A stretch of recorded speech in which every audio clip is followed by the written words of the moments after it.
Kent Online News. News you can trust. This is the Kent Online Podcast. Nicola Everett. Hello, hope you're okay after a very hot weekend in Kent. Thanks ever so much for downloading today's podcast on Monday, the 29th of June. And our top story today is actually developing news regarding a major emergency response in Headcorn. Lucy joins me now with more on this. Lucy, what do we know so far? As you say, Nicola, this is a story that's ongoing at the time of recording today's podcast. But people living on Lenham Road have told us they heard lots of sirens at about 5 o'clock yesterday afternoon. Police and ambulance crews had arrived at the scene and set up a cordon, with other motorists being turned away. Within the story on the website, you can see video of the large-scale response. And speaking this morning, one resident told our reporter she initially thought it might be connected to yesterday's Headcorn air show, but that wasn't the case. And what have emergency services had to say? So far, we've heard from the ambulance service, and they've told us they were called to a private address. We're still waiting for more information from the police. A reporter who visited the scene this morning said that the property was still cordoned off and 3 police cars were outside. Lucy, thank you ever so much. We'll bring you more on this story in tomorrow's episode, and you'll be able to follow updates at Kent Online throughout the day. Kent Online News. Other top stories, and a man in his 30s has been seriously injured after a stabbing outside a pub in Maidstone. He was taken to a London hospital after police were called to the high street near the Stag in the early hours of yesterday. Another man was also treated for a cut to his arm. We've shared CCTV images of 3 people officers want to speak to. You can see them within the story at Kent Online or via our socials. A man's appeared in court accused of killing a woman and seriously injuring a child in a crash near Dover. It happened on the A256 Whitfield bypass in August 2023. Andrew Harris, who's 34 and from Heighton Drive in Deal, hasn't entered any pleas yet and is due at Crown Court on July the 27th. A Folkestone man who verbally abused a police officer who tried to help him while drunk has been ordered to do unpaid work. Bobby Brady was found in Shorncliffe Road in the town in April and later charged with being drunk and disorderly. The 21-year-old from Bouverie Road West must do 130 hours of work and do rehab sessions. A thief who smashed a wine bottle during a police chase after stealing from a petrol station in Thanet has avoided prison. David Faulkner has more than 100 offences to his name and targeted the BP garage on Canterbury Road in Garlinge. The 61-year-old from Balmoral Road in Margate is already on a conditional discharge and must pay compensation. Now, next today, it's hoped a new college campus in Margate with courses in things like animation and visual effects will help tackle the youth unemployment problem. A state-of-the-art digital campus has opened in the old M&S building on the High Street. It was created using Levelling Up funding and is run by EKC Group. Lucy McLeod is their chief exec. It's extremely exciting because we've been planning it for nearly 5 years now in partnership with Thanet District Council, and this has been funded by the Levelling Up Fund, and it is a digital creative campus, but also we have space upstairs for training for adults. This is not just an educational space, but we hope it will be an anchor for regeneration and a community space. And East Thanet MP Polly Billington was also at the grand opening. What is so brilliant about the digital campus is it shows there's a belief in Thanet. And that isn't just about the people here who believe in us, but also the government, because this is a big investment in the future of Thanet, which is our young people. Now, we've always had a strong heritage about creativity and art. That goes all the way back to JMW Turner, right up to the present day with Tracy Emin. We don't know how many Tracy Emins are here at the digital campus, ready to learn and ready to be the next generation of fantastic creatives. As I mentioned at the start, it's hoped the digital campus will help tackle youth unemployment. Ross Buttery is head of centre. Our students will collaborate on lots of different projects across us over lots of different areas. So it means our students are even more prepared for the industry. I mean, at this precise moment, this is one of only 2 motion capture systems in entire Kent. And in September, we'll be installing the only photogrammetry system in Kent. So the systems that we have, the equipment that we have is far superior to anything else that exists. So the opportunities are preparing our students for industry and for the future of the new jobs that will be going out there. Kent Online reports. A 15-month project to secure water supplies on Sheppey is due to get underway today. Southern Water are going to be replacing 11 kilometres of pipes in Eastchurch and Laysdown. Using plastic pipes instead should reduce the number of bursts. Some road closures will be in place while it happens. Meantime, it's emerged a new block of flats in Maidstone still isn't connected to a mains water supply 6 months after people moved in. Clare House on Wharf Road in Tovel is currently fed from 2 large plastic water butts, which are filled by a tanker twice a week. Developers say the delay is due to issues with South East Water, who've declined to comment. Now, work to build almost 100 homes on the site of a college in Kent is starting to get underway. Developers bought land next to North Kent College in Dartford last year, and work's taken place to demolish several redundant buildings. The site's now being prepared for 3, 4 and 5 bedroom properties. An historic house on the plot will also be converted into flats. Meantime, if you live in Gravesend, you're being asked what you think about plans for 500 homes on the site of a car park. The Lord Street facility has been described as an empty and underutilised brownfield site. A developer is proposing rental properties along with shared facilities, including a gym, dance studio, cafe and bar. And residents have raised concerns about plans for more homes in part of Kent where 9,000 were already being built. Several developments have been proposed for the Kings North area in Ashford, including more than 5,000 properties at Chilmington Green. Well, the latest application is for 175 homes on a 19-acre site off Ashford Road, which residents are worried will put more pressure on water supplies, traffic and health services. Kent Online reports. We've got some more education news now, and a secondary school in Kent is celebrating being given one of Ofsted's rarest new ratings. The Howard School in Rainham has become the first secondary in the county to receive an exceptional judgment under the new inspection framework. Under the system, schools are assessed across a range of categories rather than receiving a single overall grade. It was awarded for personal development and wellbeing. Inspectors from Ofsted and the Care Quality Commission are visiting Kent County Council next month to evaluate services for children with special educational needs and disabilities. The review follows a previous improvement notice. Council leaders say they have made considerable progress.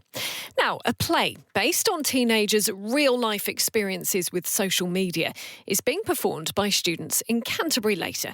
Generation FOMO uses direct quotes from interviews with young people about some of the issues they face online. It was written by Isabel Defoe. This time it will be performed by the students of Canterbury Academy. And there's something really powerful about hearing 17-year-olds speak those lines. We're urging parents to come in particular. It's really, the children know this story. It's really for parents and educators to come because I think it's a great springboard for those conversations. I've had parents say to me before, they've had conversations on the way home from the theatre in the car that they've never had before, because the play does talk about, talks about porn, it talks about unsolicited pictures, it talks about, they cover lots of topics, all topics that were brought up by young people, not myself, and alongside my work with Whitstable Unplugged and Portrait, we've been working really hard at kind of getting that message across all over Kent with the tours that we've been doing.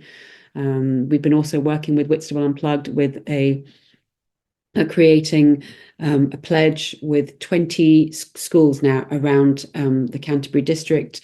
They're all pledging to go truly smartphone free together. So we've been working really hard with schools and young people together to kind of get this message out. Fascinating stuff. It's on at the Gulbenkian Theatre this evening and comes ahead of a social media ban for under-16s, which is due to start next year. Meantime, the podcast has been hearing about the importance of providing activities for teenagers in Kent ahead of that social media ban coming into force. The government is planning to stop under-16s using apps like Instagram and Snapchat, which currently are incredibly popular with younger people. Well, House in the Basement Youth Cafe in 7 Sevenoaks will be running free events, including a skateboarding competition and beach trip over the summer holidays. And Josh has been chatting to Darren Mountain, who's the manager there. There's several different things going on this summer. We've got Dungeon and Dragons sessions. We've got fishing sessions. We've got a trip to Broadstairs, which will cost the young person just £5, but they get a free ice cream with that. We've got a skateboarding competition at Greatness Park called Skateness. All these things are happening in the August holidays. And we've also got some girls' skateboarding sessions as well. Lots going on. It's important, first of all, to have activities and opportunities like this for young people, particularly outside of the school holidays, outside of the school terms. Yeah, very much so. So we run all sorts of things during term time as well. We're open here at House in the Basement 4 days a week. One of those nights is a special educational needs night. But so we run workshops all through the year, as well as opportunities for young people to volunteer, whether they're doing a Duke of Edinburgh's course or whether it's a volunteer thing that they need to do with their school.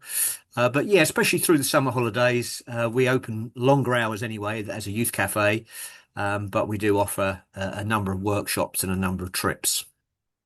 And with the social media ban that's been announced this week as well, and potentially coming into place from next year, it's massively important for young people to have a safe place to go, to meet new people, and to keep their minds and bodies active. Yeah, very much so. We did a piece of work last year when it was mooted about a social media ban, and looking also at what had gone on in Australia and other countries in Europe. And we asked young people, their thoughts about social media being protected for them and for them to be able to use that space. And some also could see actually some of the harm as well as the good that comes about through social media. So I think it's really good that there's been pieces of work done looking into what effect social media has had on young people over the last couple of decades. Certainly as a youth worker with over 40 years experience, I've really noticed how social media and the internet, especially now that it's so easily and readily available. It's not like maybe 10 or 15 years ago when you had to dial up and ask mum whether you could go on for half an hour. Now it's just so easily accessible, especially on their phones. And I think there's lots of positives and lots of good about that, but there's also lots of negatives as well. And I think the amount of time that's spent on screen time that's spent by young people is having a real impact on not only their mental health, but their ability to be able to socialise with each other. I think it'll be interesting to see how the government implement this and how they govern this. I think young people initially will find a way around this, but I think it's good it's being flagged. And I think really it's important that parents and carers take this on board and say, actually, we've got a big part to play in this. If the government is recognising this as something that's not overly healthy all the time, then we need to participate as parents and, manage the screen time of our young person. So having these events going on is hugely important, but making them cost effective, free, or particularly, just a couple of pounds you mentioned with some of those trips as well, is going to make a huge difference and make it easily accessible for so many more young people. Yeah, I think opportunities to be able to get out and about and do things, rather than just necessarily being stuck indoors is really helpful. We've got a broad range of young people coming from all sorts of socio-economic backgrounds. For some of them, the money's not necessarily an issue, but for some it really is. So having those free activities provided by Sevenoaks Town Council, in partnership with lots of other people, is really helpful. And, even with our £5 charge just to come to Broadstairs, if it's a problem, we just waive that financially. And finally, the boss of a takeaway in Thanet insists standards have improved after food hygiene inspectors found raw kebabs stored in a mouldy wooden box. Queen's Kebab in Ramsgate was given a 1-star rating following the visit in April. They also raised concerns about cross-contamination risks and poor cleaning. We're told the kitchen has been reorganised and staff retrained. Kent Online Sport. On to cricket now, and Kent have bounced back from Friday's defeat with a victory over Hampshire in the T20 blast. Daniel Bell-Drummond scored 54 runs and the Spitfires reached their victory target of 177 with 8 balls to spare. It's part of the cross-group stage. Kent are currently third in the South Team table. Well, our sports reporter Mac Panting has been chatting to Kent captain Sam Billings. Great game, I thought. The character we've shown throughout that kind of bowling in the innings to restrict them after the start they got, I thought we did really well. Grant Stewart hasn't necessarily bowled too many overs this year, but to bowl 4 on the spin from this end, get 4 for really was quality. And you know, as a team, it's all about adapting. We had to kind of find overs from all over the place today. The conditions were so kind of bizarre, really, actually, with the wind going howling down that way. So I thought the boys did fantastic well. Matt Milnes has just been incredible in all formats since he's come back to the club, and just so composed at the top of his mark. So yeah, in the past there was a Milne which kind of fit that role of defensive overs, and Matt is kind of really filling those shoes. So I thought, yeah, all the bowlers did really well to kind of keep us in the game and keep us to a manageable total, I think. When you look at that performance, is that a case of you're pleased that you're learning and you've made improvements in the gamesmanship or the batsmanship from the previous matches, or is it a case of it just makes it even more frustrating where you've come up short in some of the other games? No, it's always learning. You've got to look forward, of course. You've got to be honest in terms of reflection, which we are every single time. But yeah, to get the result and, like you said, learn from that kind of previous disappointment, I thought it was brilliant today. And I mean, great to just a note on Daniel Bell-Drummond. You know, he's been a quality player for such a long period of time in all formats, but especially this format for us. So it's just great to see him look like he's enjoying his batting again, back into his groove, and found his rhythm as well. I think, you know, he changed a few things. He triggers in this format, whereas the 4-day stuff he doesn't. And, you know, looking at old footage, going back to what he does really well, I think in T20 cricket it's so important to do that. You know, it's a confidence game, and you've got to be really clear of what you're good at in this format. And yeah, like I said, it's just great to see him back to his best. You mentioned Harry Finch as well. Some people saying, was he batting too slowly at a run rate, or did you need that glue to hold it all together? I mean, I did have a word with him out there. I mean, he's such a good scooper of the ball, and it's, again, you know, sometimes, you know, things can get on top of you out there, but when you kind of talk things through, you know, sometimes you need someone just to have a conversation and, yeah, okay, fine. Even getting one away for 2, it changes the whole makeup of the over for the bowlers, and it's a learning process, you know. If you lose the game, of course, that's what comes under the microscope, but thankfully that's not an issue, and we ended up winning that pretty comfortably. So Harry's been in unbelievable form this year. He's been hitting the ball so well. He ultimately still got 40 plus score and in a 50 partnership, so contributed hugely. But he's a smart guy. He's always keen to learn, and he'll be aware that, you know, there's always areas that you can look at and improve. But like you said, that glue on a tricky pitch was really important today. And 4 wins and 4 defeats now, and 4 to play. Do you have any idea what you're going to actually need to get through? One game at a time. This 3rd spot as well, there's only 2 out of the 3. Yeah, we'll see. But ultimately, it's just we've got to win most of our games. So it's pretty clear what we need to do. So yeah, looking forward to it. That's what you want to do. You want to be in contention at the back end of the tournament. Elsewhere, it's the start of Wimbledon today, but Kent's Emma Raducanu won't be playing. The British number 1 from Orpington has withdrawn as her leg injury has turned into a stress fracture. And an 81-year-old man from Kent has won a national powerlifting competition. David Wallace, who lives in Hildenborough, was the oldest in his weight category, but came away with gold. He says he's hooked on the competition and is hoping to defend his title next year. Well, that's all from us for today. Thanks ever so much for listening. Don't forget, you can follow us on socials. Plus, you can get details on the top stories direct to your email each morning via the briefing. To sign up to that, just head to kentonline.co.uk. And whilst you're on the website, you can also sign up to Kent Online Premium. That gives you access to content with fewer ads and exclusive stories. News you can trust. This is the Kent Online Podcast.